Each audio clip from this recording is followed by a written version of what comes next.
how's it going?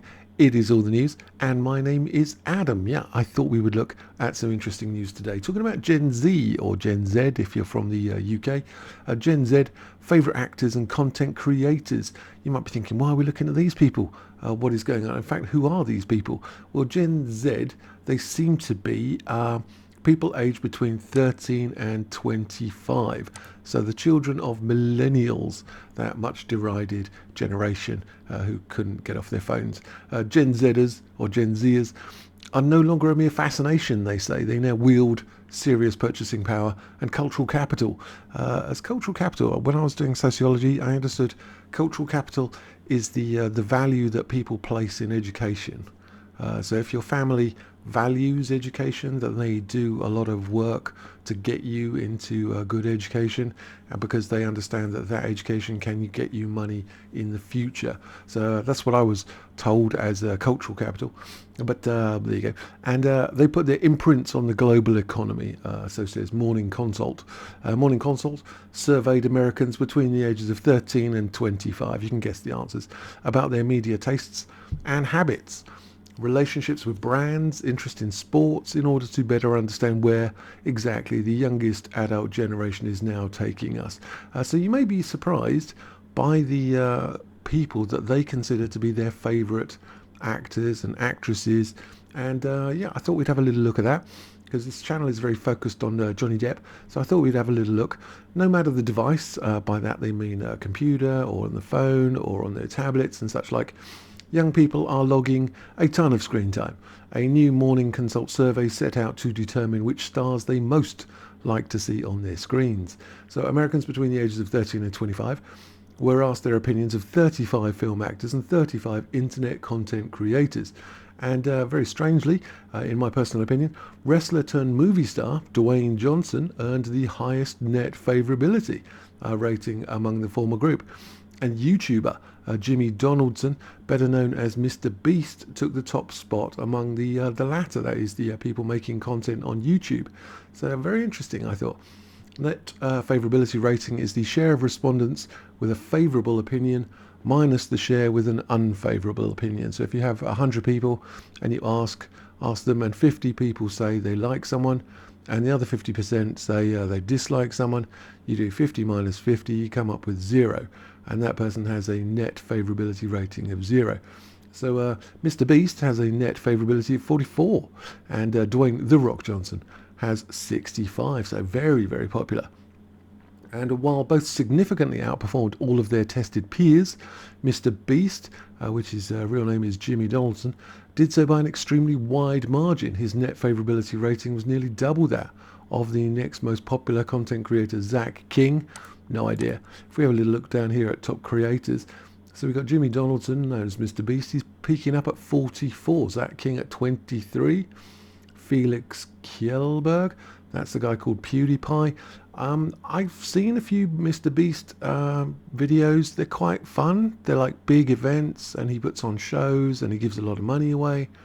And he recently did one which was a pastiche on the film Squid Games, where he rebuilt or built the Squid Game set in real life. Zach King, I don't know. PewDiePie seems to just sit there being sarcastic on the screen. I don't know how people find that appreciative. KSI, he just seems to shout a lot, plays a lot of gaming. A lot of these people do a lot of gaming. This guy, Dr. Disrespect, he does a lot of gaming, but he's extremely talented and skilled at it as well. And I think that's quite a useful thing to be. And when I was looking up here, some interesting people. Mr. Beast, wide margin, net favourability double that. Among actors, Tom Holland, I don't think he's 58. I was looking at Tom Holland, this guy, he's the Spider-Man guy, he's 26. So I was a bit confused by this number. Tom Holland 58 and Johnny Depp 56. Johnny Depp is 59. So these numbers are all over the show. I was thinking, is this out of date? When did this come out? But this came out 5 days ago, so it's not out of date in that sense. They just don't know their ages. And so Tom Holland and Johnny Depp were following Dwayne "The Rock" Johnson in a close fashion. If we look at the actors, we see Dwayne "The Rock" Johnson up here at 65%, Tom Holland at 58%, The very next person's Johnny Depp, 56%. So that's 56%.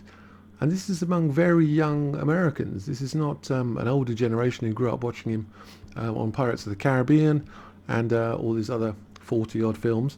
These are very new people.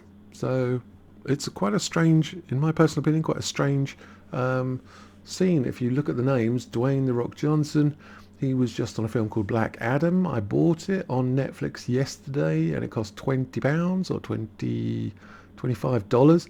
And I thought, oh, I'll buy it because I'll keep it. I'm going to watch it multiple times. It looks great. Watched it. It was terrible. Disappointing. I was like, oh man, this is bad. Tom Holland, Spider-Man. Johnny Depp, Pirates of the Caribbean, basically. Robert Downey Jr., Iron Man. Emma Watson, Hermione from Harry Potter. Chris Hemsworth, Thor. Samuel L. Jackson, multiple Marvel films, but not as a sort of superhero, as a sort of, I don't know, guide, officer, something like that. Tom Hanks, interesting. Chris Evans, Captain America. Scarlett Johansson, Black Widow. Most of these are superhero films, so you can see these people aged 13 to 25, they're watching a lot of Marvel, they're watching a lot of Harry Potter, and not much else. Tom Hanks gets in there as well. So I was looking at these things, thinking, oh yeah, this is who they're seeing. But so Johnny Depp again is an anomaly. He's not in a Marvel superhero film franchise type thing. So I didn't really know why he's up there so high with such young people. But clearly he's extremely popular. Extremely popular. I mean, people like Tom Holland. Oh yeah. I was looking at this. I was thinking, what should we promote today? And I was thinking, well, Christmas is coming up. Christmas is coming up. People are going to start cooking, and there's a lot of people watching this video who are going to be cooking Christmas dinner. And I thought, what do people really want? They want fire extinguishers. That's right. They want fire extinguishers. And have you got a fire extinguisher in your house? You should have, to be honest. You should. And I was looking at which is the best one out there. This seems to be the Amazon choice, and it's a what are we looking at here? It's quite strange stuff. It's ammonium phosphate extinguishing agent, so it's not water. So you can use it on all sorts of things, as you can see here: wood, paper, trash, plastics, gasoline, oil. So that's quite useful if you're cooking Christmas dinner and you decide to deep fry a turkey. Jesus Christ, man, it's just terrifying. And electrical equipment fires. Ideal for offices, homes and workshops. It uses mono and ammonium phosphate, never heard of it, extinguishing agent. It hooks on the wall, easy to read. It's got one of these pressure things. Where's the pressure thing? Yeah, you can just see it. Oh yeah. So as long as that needle's in the green zone, that means it's good and pressured, and you're ready to rock and roll. And you pull that pin out, and you squeeze the handle. You point the hose at the fire like a sensible person, and you can put your turkey out. Try not to burn the house down. That'd be brilliant. CO2. You should get these as well. I used to work on a ship, and we had carbon monoxide detectors everywhere because the engine could have killed everyone. Could have killed it. So that's what I thought I'd promote today. 33% off. It was 50 quid, $50. Now it's $33, and it could be useful if you're going to cook for the first time. Jesus Christ, in the kitchen and Christmas. So yeah, I was quite interested. Johnny Depp. I'll leave a link to the old fire extinguisher in the descriptions. I was just surprised that Johnny Depp was doing quite so well among much younger generation, 13 to 25-year-olds, considering it's 17 years since the Black Pearl first sailed. I might have to check my facts on that, but I have to. But yeah, so Gen Zers want to see their favourite creators in the media they consume. So I find this a little bit unbelievable, but anyway, it says half of them want to see creators, i.e. YouTube people, act in a movie. I'm thinking, well, they're not actors, are they? And it's, acting is actually a skill you need to practice. But they said followed by music videos and TV shows. So TikTok creator Addison Rae starred in Netflix's 2021 gender swap remake He's All That. I doubt that went well. While Charlie D'Amelio recently cast to lead a supernatural thriller film. Well, there you go. And Ray and fellow TikTokers Bella Porch, Chase Hudson, Charlie's older sister Dixie D'Amelio have all signed record deals and released songs and so on and so forth. So yeah, these younger people, they see YouTube and TikTok as a more legitimate or certainly a legitimate pathway to celebrity. Whether you can get Mr. Beast acting in a Marvel film is somewhat questionable, in my personal opinion.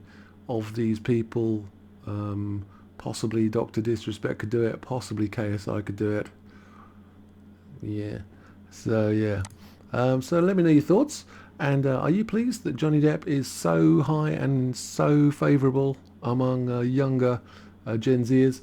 And are you going to get yourself a fire extinguisher just on the off chance? I've got, I think, 3, just in case anything burns down. And I got one in the car as well. And yeah, let me know your thoughts. And I think that's about everything. Join the membership and like and subscribe. And I will see you guys later.